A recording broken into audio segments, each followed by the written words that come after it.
श्री सिंधिया। धन्यवाद उपाध्यक्ष महोदय। उपाध्यक्ष महोदय, हम बड़े गंभीर विषय पर आज चर्चा कर रहे हैं और आपका संरक्षण मैं चाहूंगा।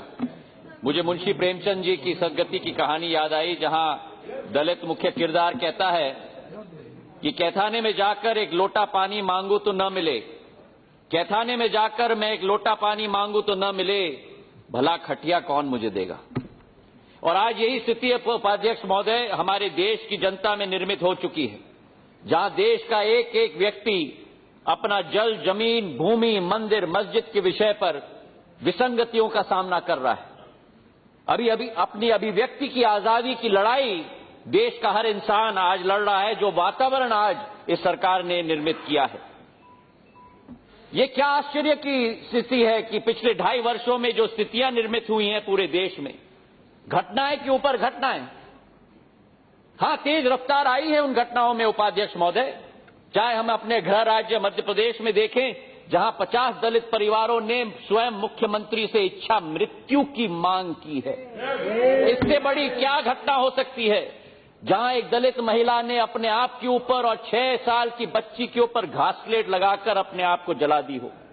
कल मुरैना में, मेरे ग्वालियर चंबल संभाग में, एक दलित महिला की मौत हुई और वहां उस गांव में उसे दफनाने के लिए जगह नहीं दिया गया, उसको अपने घर के सामने दफनाया गया। ये स्थिति मध्य प्रदेश में उत्पन्न हो चुकी है। मंदसौर की घटना उपाध्यक्ष महोदय हम सब ने देखी है, जहां महिलाओं के साथ मारपीट हुई। मेरी महिलाएं सदन में बैठी हुई हैं, और जिन लोगों ने उन पर मारपीट की उनको जेल में नहीं डाला गया, लेकिन उन महिलाओं को ही जेल में डाला गया। ये कहां का न्याय है? कैसे देश में हम अपना जीवन यापन कर रहे हैं? चाहे मध्य प्रदेश की हम बात करें, हरियाणा में हम बात करें, जहां 21 वर्षीय दलित महिला के ऊपर बार बार बलात्कार किया गया, चाहे हम गुजरात की बात करें, चाहे ऊना की घटना, जहां जो 4 दलितों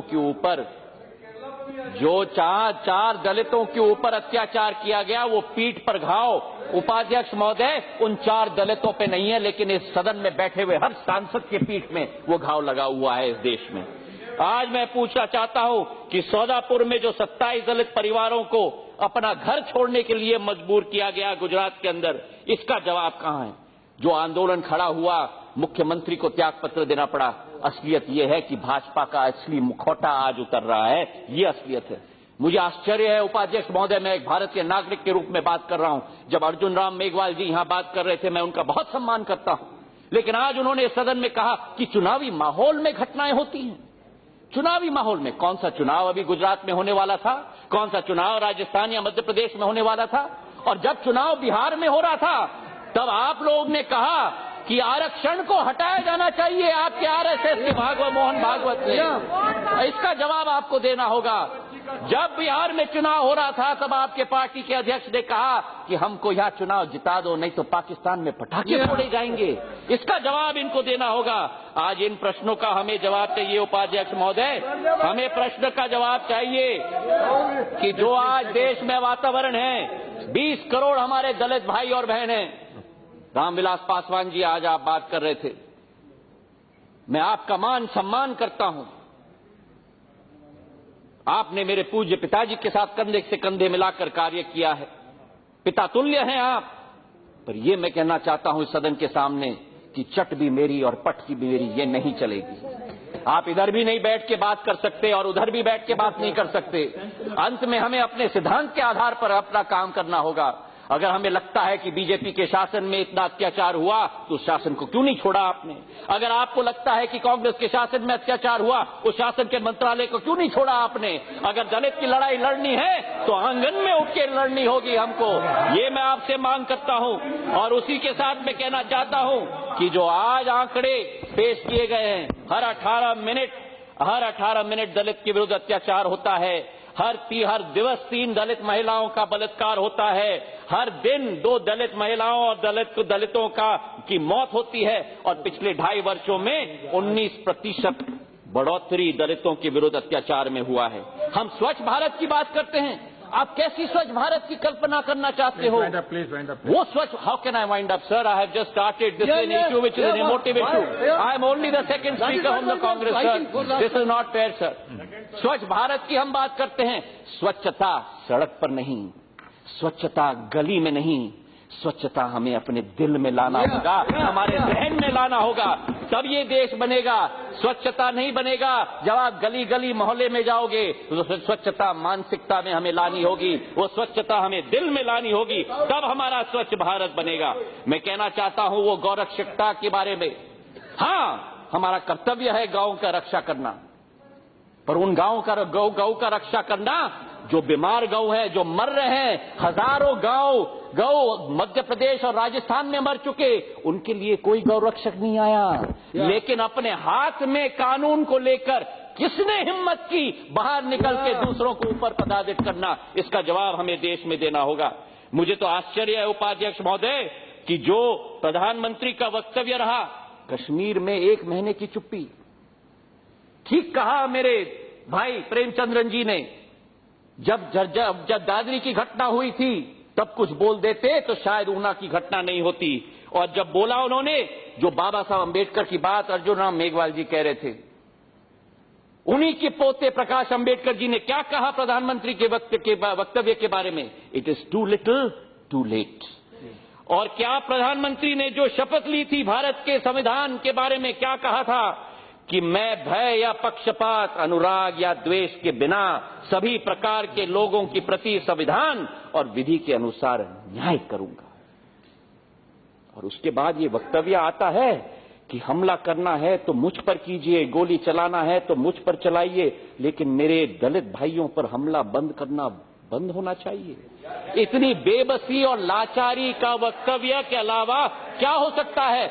जो व्यक्ति कहे कि मैं प्रथम सेवक हूं, जो व्यक्ति कहे कि मैं चौकीदार हूं, अगर कोई भी वो हत्या करने का कदम उठाए तो उस व्यक्ति के विरुद्ध इस सरकार को, उस प्रधानमंत्री को कदम लेना चाहिए, तब हम आपका साथ देंगे। ये विश्वास मैं आपको दिलाना चाहता हूं। बात होती है सदन के बाहर, तेलंगाना में जाकर दलितों की बात होती है, मध्य प्रदेश में जाकर कश्मीर की बात होती है, और सदन चल रहा है और चुप्पी साधी हुई है। कश्मीर में एक शब्द मेरे प्रधानमंत्री नहीं कह सकते सदन के अंदर, दलितों के ऊपर एक शब्द मेरे प्रधानमंत्री नहीं कह सकते सदन के ऊपर। कैसे विश्वास जताओगे 125 करोड़ की जनता के बीच में? जो कहा जाता है digital India, stand up India, startup India, बस वास्तविकता है suppress India, repress India, weak India and weak India. जो बात की जाती है कांग्रेस मुक्त भारत की, अब आप बात कर रहे हैं दलित मुक्त भारत की। और जब आप झाबुआ गए थे, जब आप झाबुआ गए थे और वहां आपने कहा कि आदिवासी उन्मूलन की बात आपने की, जो शर्म की बात होती है आपके पोस्टरों पर, तो आप आदिवासी मुक्त भारत की बात करते हो। प्रधानमंत्री वक्तव्य देते हैं और अगले दिन 3 Andhra Dalits tied to trees and trashed for skinning cow, Dalits stripped and killed for stealing watch। अगर उस वक्तव्य के बाद भी प्रधानमंत्री के कुछ न हो पाए तो उसका क्या मतलब है? मैं पूछना चाहता हूं कि वो बात की जाती है फ्रिंज एलिमेंट्स के बारे में, ये फ्रिंज एलिमेंट नहीं है उपाध्यक्ष महोदय, फ्रिंज एलिमेंट आज देश में सेंटर हो चुका है और सेंटर हमारे देश में फ्रिंज हो चुका है। मैं पूछना चाहता हूं, जो प्रधानमंत्री जी ने 7 आज्ञाएं दी थी इलाहाबाद में, क्या सेवा भाव? मैं पूछना चाहता हूं कि इतने बड़े वर्ग को वंचित रख के सेवा भाव हो सकता है? उन्होंने कहा था संवेदना, जो उनके विधायक ने तेलंगाना राजा सिंह ने कहा कि जो ऊना में हुआ वो ठीक हुआ, क्या ये संवेदना हुई? जो संयम की बात की गई उपाध्यक्ष महोदय, संयम की मैं पूछना चाहता हूं, जो वीके सिंह जी ने वक्तव्य दिया दलितों के बारे में, क्या वो संयम है? जो समन्वय की बात की, जहां इनके प्रदेश सरकार है, मध्य प्रदेश में, राजस्थान में, गुजरात में, वहां क्यों नहीं संयम है? केंद्र और प्रदेश के बीच में जो पासवान जी ने अभी कहा कि प्रदेश सरकार को कदम उठाना चाहिए, ये क्यों नहीं आदेश देते प्रदेश सरकार को कदम उठाने के लिए? जो संतुलन की बात की गई, जो सकारात्मक की बात कही और संवाद की, जो हमारी मायावती जी जो 5 बार मुख्यमंत्री रही हैं, सांसद है, उनके बारे में टिप्पणी की गई, क्या वो संवाद की बात होती है दयाशंकर के बारे में? तो मैं पूछना चाहता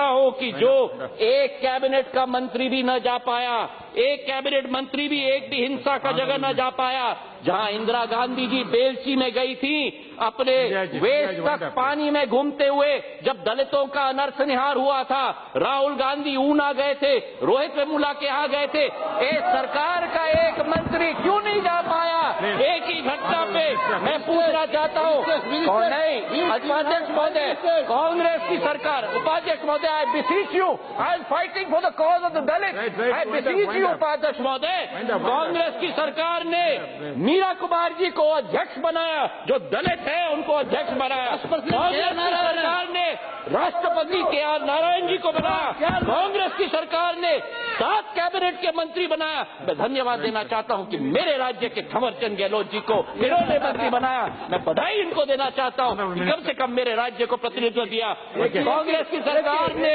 SC ST एट्रॉसिटी एक्ट लेके आई। मैं